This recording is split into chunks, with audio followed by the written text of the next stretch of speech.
એટલે અધિકારી નરમ ન હોવા જોઈએ, ડોક્ટર ગરમ ન હોવા જોઈએ. અમારે એક ડોક્ટર છે ને સાહેબ, એ કોઈની દવા ન આપે, ગગલાવીને રૂપિયા લઈ લે. જે જાય ને ડારો જ દે. હું થાય હું આવ્યો કે સાહેબ ઘઉં વાળું ખાવ એટલે પેટમાં દુખે. મરી ગયો બાજરો, મોઢા હરાડા થોડ્યા, હવે પાછા કે પેટમાં દુખે. નહીં ખાવાના ઘઉં, બાજરો ખાઓ, અમેરિકન મકાઈ ખાઓ.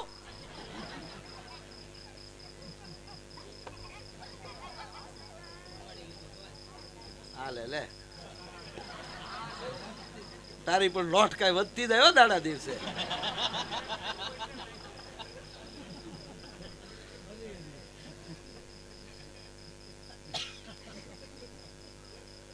નહીં ખાવાનો ઘઉં, પેટમાં દુખે. લાઈવ 150 ઘઉં નહીં ખાવાના, નીકાળ લે. ઘઉં ખાવ તો દુખે છે ને, નહીં ખાવાના. બીજો આવે, તું હું આવ્યો હોય એ કે સાહેબ બસમાં બેહુન ચક્કર ચડે. ખટારા વાળા મરી ગયા.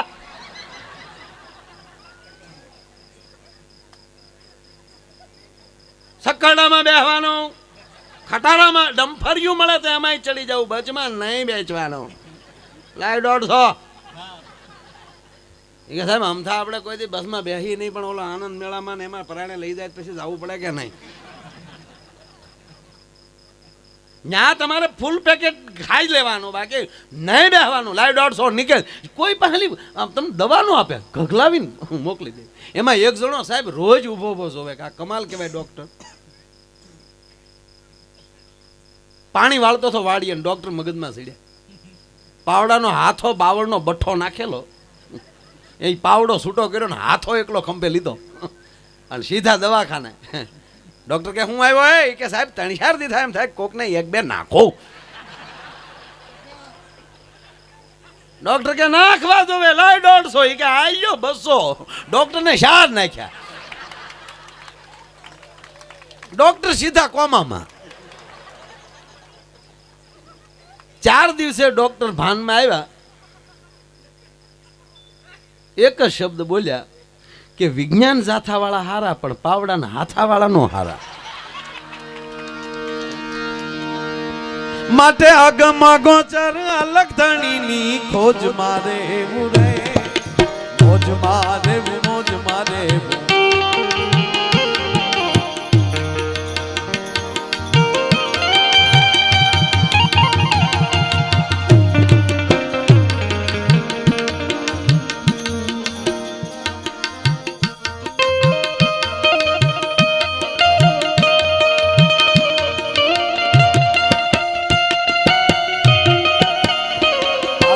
એવી છે એ રંગ મોરલની વાતમાં વહેતી રહે, એ રસ ખેલાને ગાનમાં વહેતી રહે. રંગ મોરલની વાતમાં વહેતી રહે. એ આજ મેળે મળેલ પાછા મળશે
ગ્રુપ તેમના તરફથી અહીંયા 201 રૂપિયા આવે છે. તાળીઓથી વધાવો.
વાળી તખદા ને એમ કે મોજમાં, કારણ કે બે જ મુદ્દાનો પ્રોગ્રામ સાહેબ, કા માણસ મોજમાં હોય ને કા ક્રોધમાં હોય.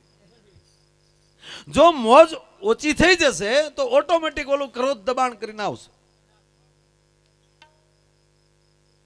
જે વસ્તુ જે ભાવ વધી જશે તો તમારા અંદર ઈર્ષા આવશે. પણ ભાવ જ એટલો રાખો જેથી કરીને ઈર્ષા આઘી રહે. જે વસ્તુ જેટલી સારી અંદરથી તમારા એ શરીરની અંદર, આપણા શરીરમાં રોગ પ્રતિકારક શક્તિ વધારે હોય તો તમે ગમે એવું ખાશો તો રોગ બીમાર નહીં થાવ.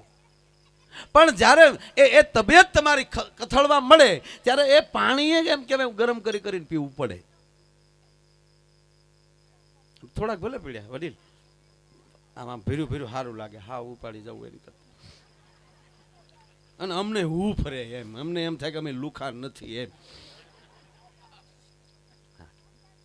વાત ઈ કરું છું જે વસ્તુ તમારી પાસે હશે એ જો ભાવ વધારે, જેની પાસે ભજન વધારે હશે તો પાપ દૂર રહેશે. પાપ આવે ખરું, પણ એ જેવું તમારું પુણ્ય ઢીલું પડ્યું એટલે પાપ સવાર થઈ જશે. એનો એક નાનો મુદ્દો કહું. પતિ પત્ની બેઠેલા, મેરેજ ડે,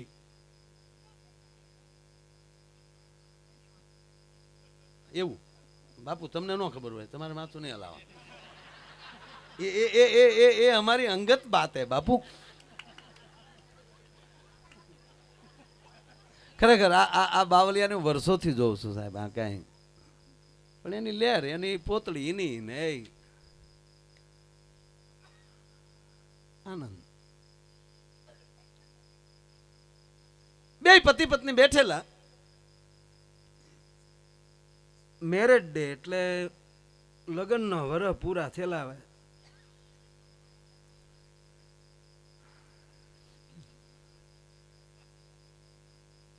અને આવું બધું 2-5 વર્ષ પછી જ સાંભળે, મેરેજ ડે. તમારા તો આમ ઘણા ને મેરેજ, આપણે મેરેજ નામ બોલીએ ને તો આમ ઘણા ઢીલા પડી જાય. કોક કોકો, બધાય નહીં, કોક કોક કોક.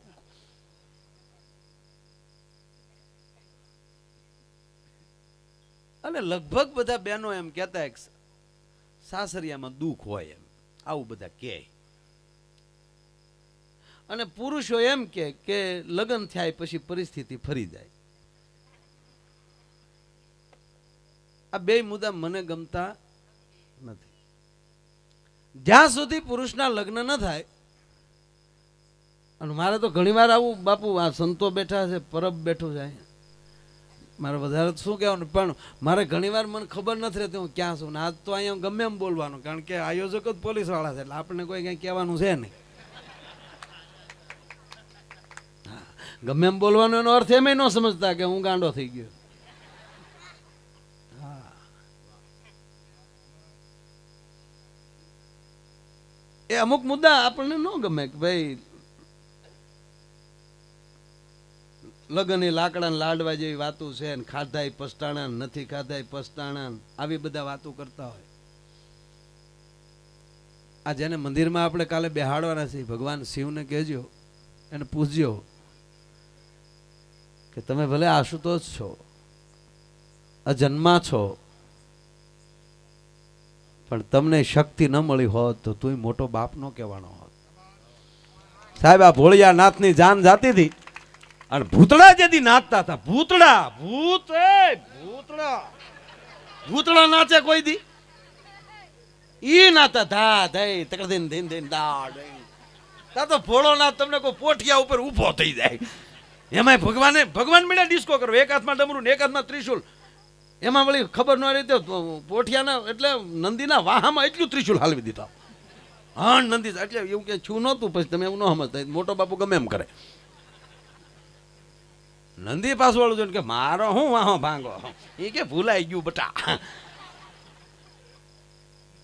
પણ ભૂતળાને કોઈ ભૂતને પૂછે છે કોઈ કે તમે એટલા બધા કેમ જ આનંદમાં છો, તમે ભૂત છો.